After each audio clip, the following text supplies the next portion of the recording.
What's up, guys? Larry here in my place of dwelling, home, what have you.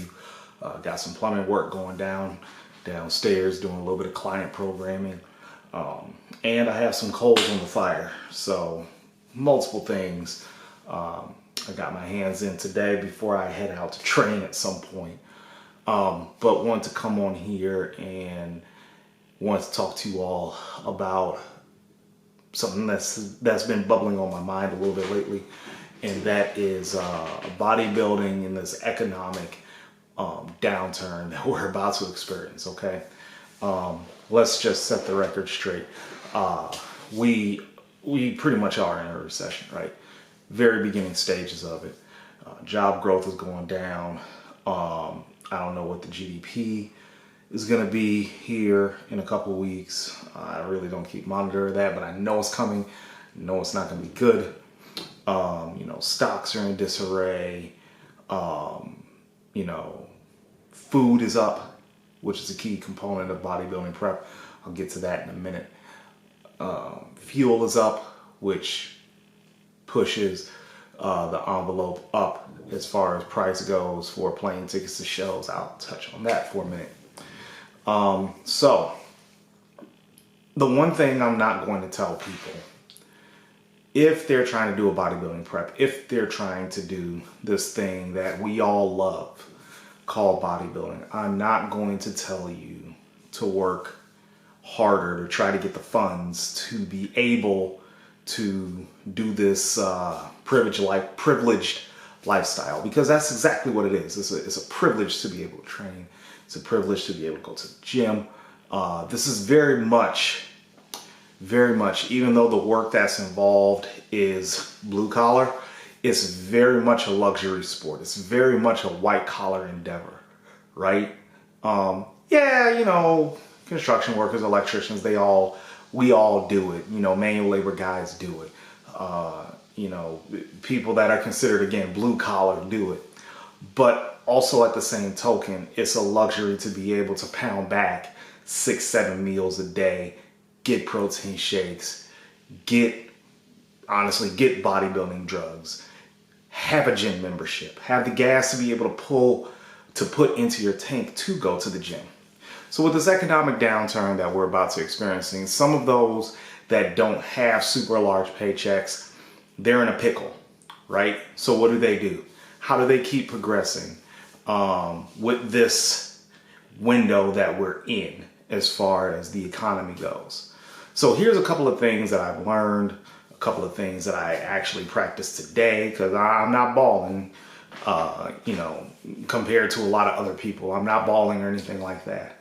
Again, I'm not going to tell you guys to work hard. That's very much an implied thing in bodybuilding. You're going to have to work hard. And then the buttons will click in your head, hopefully. Well, if I try to make more money, if I get a side hustle, if I do something, a part-time job, then obviously that's going to put more money in my pocket to bodybuild. So I'm not going to tell you to work hard. Work hard and bodybuilding are synonymous. They go hand in hand, right? So when I tell you bodybuilding, you should also, in your mind, also have in that same line hard work, because it's one and the same. You can't have one without the other.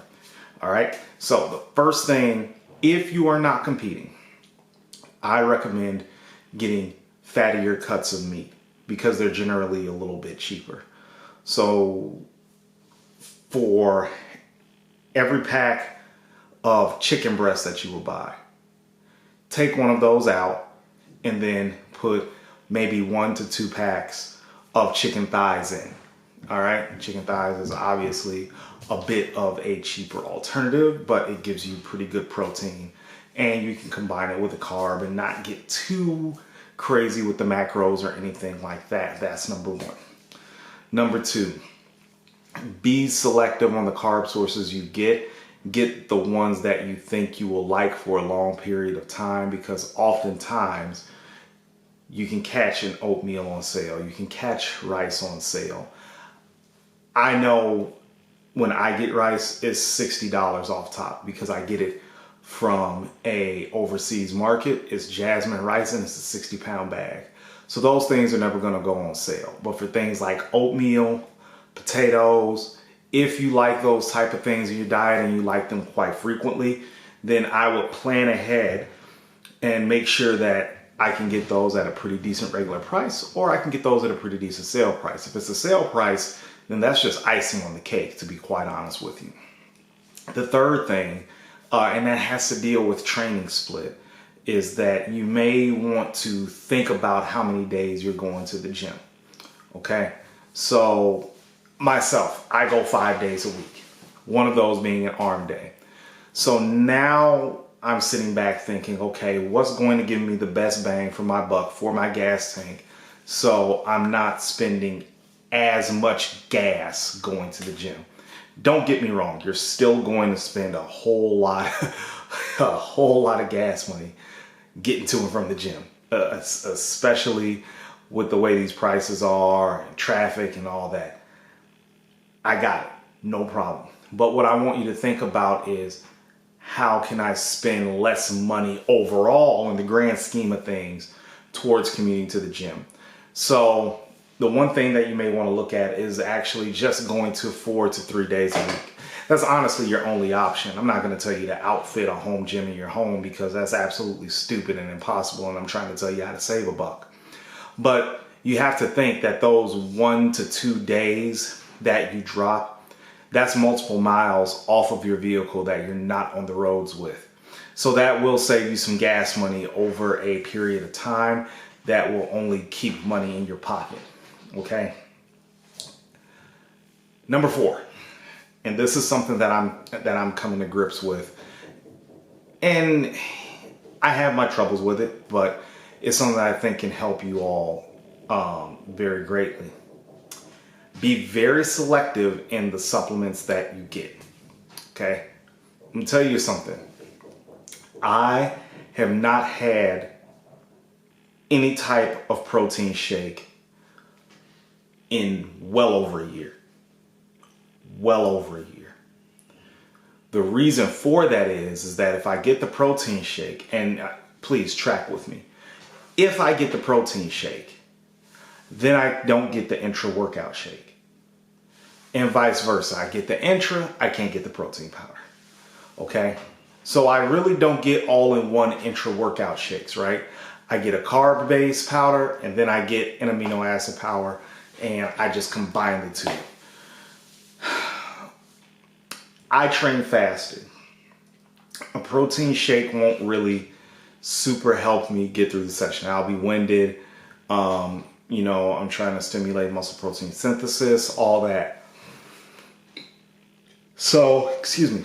So for me, having a protein shake, it honestly, it would get me another 2 meals, because I would have them at post-workout and then probably between lunch and dinner when I'm at a real busy spot in the work day at my job.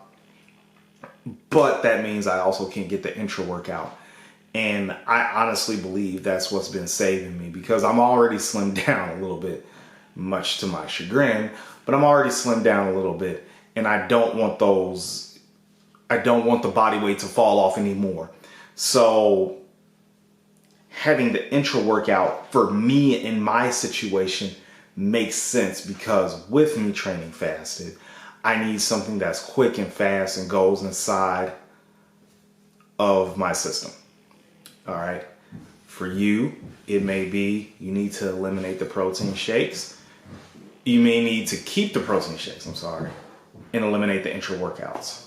You may need to eliminate a drug. You may need to eliminate an ancillary supplement. But I want you to be strategic in what you eliminate, okay? Because we don't know how long this is going to last. We don't know if the Fed is going to pull their head out their ass. We don't know. Oh, hell, OPEC meets tomorrow, and we don't know what's going on with that. So I'm going to close this video because I didn't want it to be too long. I just want you to be aware that these things are happening and that these things are coming down the... We don't know when this is going to end. So I'm just giving you some tips and tricks and of the trade that I've experienced, that I've used myself. and hopefully you just come out on the other end. You know, if you're a motivated hard charger, you know, hustle 24/7, you know, get money. Hey, more power to you, brother. I'm glad. I'm not going to say most don't have that ability, but some reach their limit quicker than others. So let's all be kind to one another as we go through this economic downturn. So if you still have competitive aspirations like I do, keep them high, keep working at it, keep saving your money to do so. But if you don't, and you're kind of worried about how this goes, use the tips that I gave you, and hopefully you'll be able to exceed what you originally thought you wouldn't be able to do. All right. Well, that's all the time I got for today. Thank you guys for watching. If you have any questions, please let me know in the comments. Like and subscribe to share to the channel, and I'd love to get your feedback. All right. Until next time, y'all take care.